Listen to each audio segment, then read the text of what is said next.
Hello students, today I am going to start your lesson number 4.6 of English, that is the Phantom Tollbooth. Okay, see the Phantom Tollbooth, it is a book review. Okay, do you know what is book review? We have seen that book review means it is um, some story is given from the particular book. Okay, so book review means we have to see that how is book. It is sometime the short story, it is taken from the book, or sometime it is a criticism which is related to taken from the book. See students, here the Phantom Toll book, it is a story of a young boy whose name is Milo. Okay, or we can say the Milo. See the story. Milo was a young boy who lived in San Francisco in the state. He lacked for nothing. Being an only child at home, he was surrounded by all sorts of expensive toys. In school, too, there was nothing that he could complain about. But, but Milo was bored. Nothing really interested him. He thought of everything as a waste of time and school as the greatest waste of time of all. Poor Milo. See, as I told you, this is the story of a boy, Milo, and where he was living? He was living in the San Francisco instead. So, as we have seen that Milo is a boy from the very rich house. He means he is always surrounded by all sorts of expensive toys. In school also there was nothing that he could complain about it. Means he had each and everything that should be to at a child. So as here Milo has the all things whatever necessary for him, and the all expensive toys also he had. But instead of this all things, the Milo was bored. Why he was bored?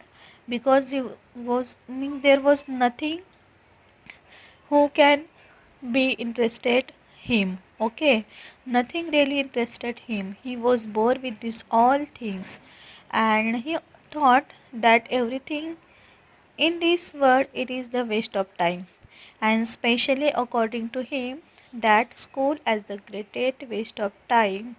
So why? Because he was becoming the boring. Poor Milo. See in front of you there is a picture of Milo. कि जैसे हमने देखा कि ये जो story है the पैंथम toll book एक book review है, और इस बुक रिव्यू में जो स्टोरी बोली है वो किसकी है? माइलो की है कि एक यंग बॉय है, सैन फ्रांसिस्को में रहता है और बहुत रिच है। उसके आजू बाजू में बहुत सारे एक्सपेंसिव बहुत महंगे से टॉयज़ भी है उसके घर में। स्कूल में भी ऐसी कोई चीज़ नहीं है कि जिसको उसके सिवा खिलाफ़ कंप्लेंट करनी पड़े। ओके, वो मतलब बहुत सारे सब चीज़ें उसके पास होते हुए भी उसको बहुत बोर हो रहा था।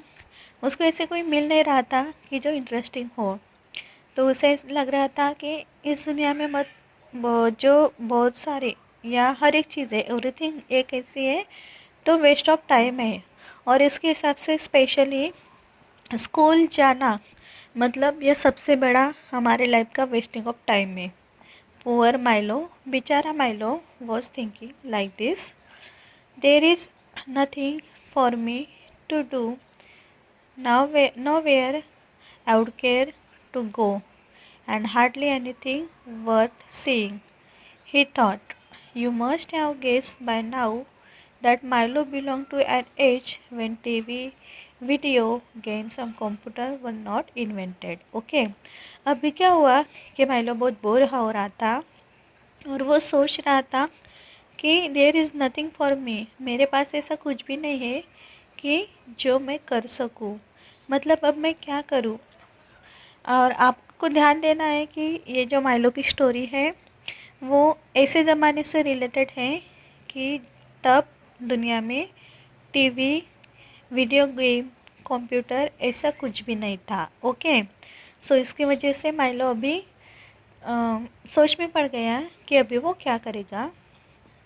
But on one long afternoon, like any other, Milo suddenly received a huge parcel with a bright blue envelope attached to one side. See, क्या हुआ? This is a parcel that is Milo got एक afternoon में। One long afternoon मतलब कि long afternoon कब होती है?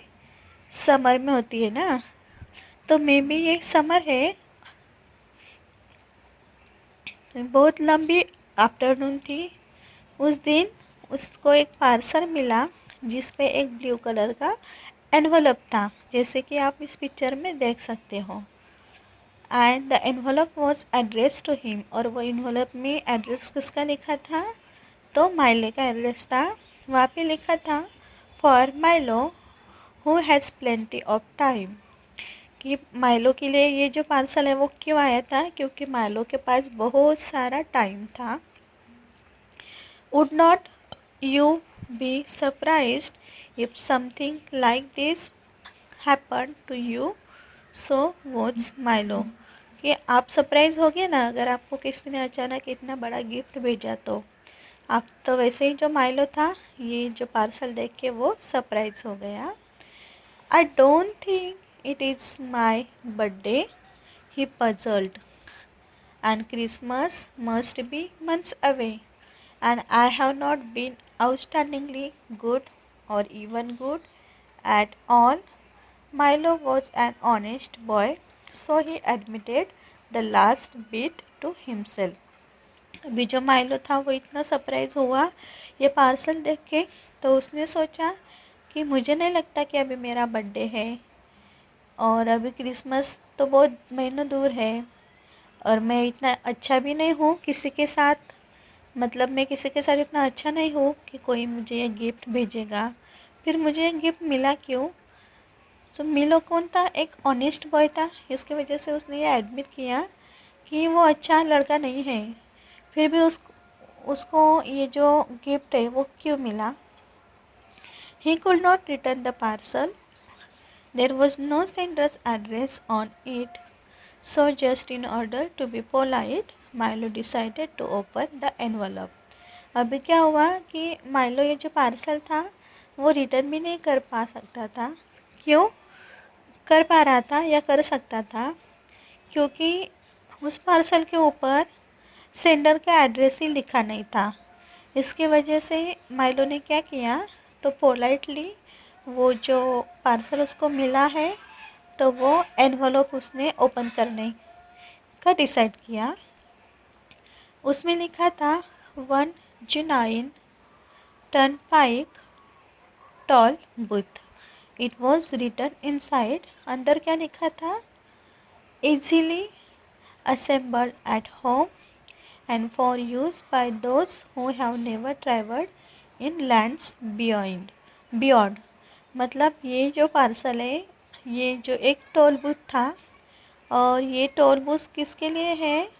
कि जो अभी तक उन्होंने इस दुनिया के बाहर, मतलब इस पृथ्वी के लैंड के बाहर क्या है जिसने देखा नहीं है, उसके लिए it is easily assemble eight home and for use by those who have never travelled in land beyond. Okay,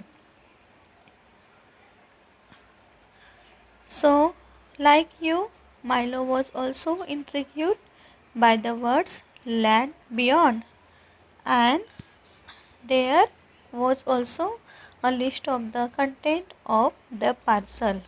अभी क्या हुआ कि माइलो भी सरप्राइज हो गया कि लैंड बियॉन्ड मतलब इस दुनिया के बाहर भी कुछ है, और क्या है? तो वहाँ पे एक लिस्ट थी, उसमें कुछ ऐसी लिस्ट दी है कि जो टोल बूथ है उसके अंदर कौन कौन सी चीज़ें हैं। तो उसमें क्या लिखा था, कौन कौन सी चीज़ें इसमें हैं कौन कौन से लिस्ट ऑफ द कंटेंट उस पार्सल में है। तो सबसे पहले वहाँ पे था 1 जुनाइन टर्नपाइक टोल बूथ, एक टोल बूथ था to be erected according to direction, कि जो डायरेक्शन के हिसाब से वो इरेक्टेड होता था, मतलब सीधा वो दिशा दिखाता था। देन 3 प्रिकॉशनरी साइन, वहाँ पे 3 प्रिकॉशनरी साइंस थे to be use in a precautionary fashion, कि जब कुछ प्रिकॉशंस लेने हो तब हम वो यूज़ कर सकते हैं। असॉर्टेड कॉइन था for use in paying tolls, मतलब जब हम गाड़ी चलाते हैं तो हमें जो टोल होता है वो भरना पड़ता है ना, तो वो पे करने के लिए असॉर्टेड कॉइन्स वहाँ पे थे।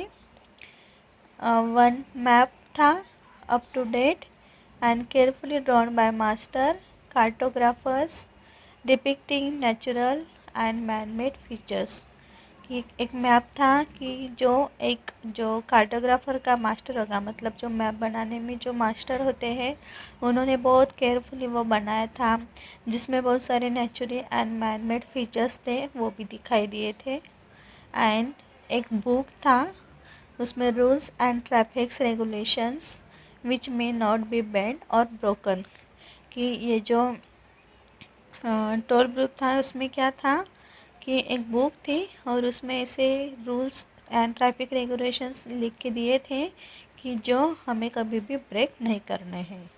Okay, and a smaller letters at the bottom, it concluded results are not guaranteed but if not perfectly satisfied your waste time will be refunded, कि क्या लिखा था कि इसमें रिज़ल्ट जो है, तो रिज़ल्ट कैसे है, it is not guaranteed, guarantee नहीं है कि आपको कुछ रिज़ल्ट मिलेगा, बट अगर